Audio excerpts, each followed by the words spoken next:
Have you ever wondered about the intricate world of political campaign funding and how different types of organizations manage their finances during an election season? It is a complex landscape with many layers. Yes, there are distinct federal rules for political party committee contributions. These rules are put in place to regulate the flow of money in elections and ensure fairness and transparency across the political spectrum. The primary framework for these regulations comes from the Federal Election Campaign Act, often called FECA. This act, alongside subsequent amendments like the Bipartisan Campaign Reform Act, or BCRA, establishes specific limits and prohibitions on contributions to political committees. A key distinction lies between hard money and soft money. Hard money refers to contributions that are directly given to a candidate or a political party committee for federal elections, and these funds are subject to strict federal limits and disclosure requirements.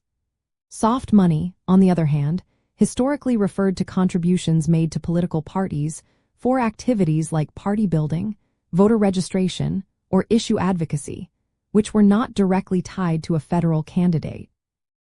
While many forms of soft money were banned by BCRA, some limited non-federal accounts still exist for state and local party activities. The Federal Election Commission, or FEC, is the independent agency responsible for enforcing these campaign finance laws. They set different contribution limits for individuals, political action committees, and other organizations contributing to national party committees versus state and local party committees. National party committees, for example, have higher limits for direct contributions than state or local party committees, which often deal with non-federal funds. So, what does this mean for someone looking to support a political party? It means you need to be aware of which specific committee your contribution is going to, as different limits apply. A donation to a national party committee, like the Democratic National Committee, or DNC, or the Republican National Committee, or RNC, will be subject to strict federal limits for hard money, often in the tens of thousands of dollars per election cycle for individuals.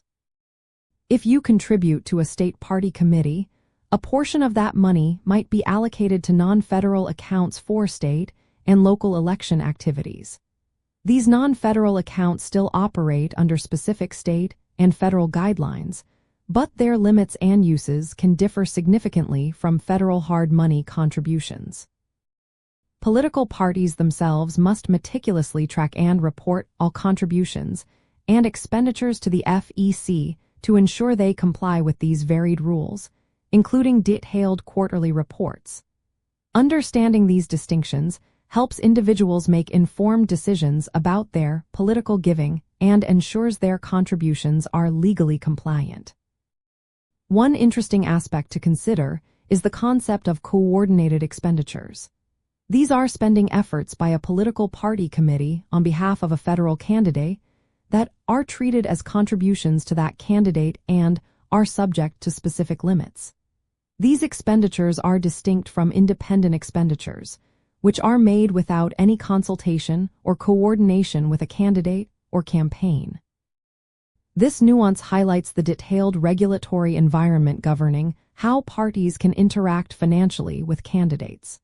The transparency required through FEC reporting ensures that the public can see who is contributing to political parties and how that money is being spent. Ultimately, the different federal rules for political party committee contributions are designed to promote transparency, prevent corruption, and ensure a more level playing field in our democratic process. By understanding the distinction between hard and soft money, the roles of national versus state committees, and the oversight provided by the FEC, we can better appreciate the efforts to safeguard the integrity of our elections and empower informed citizen participation.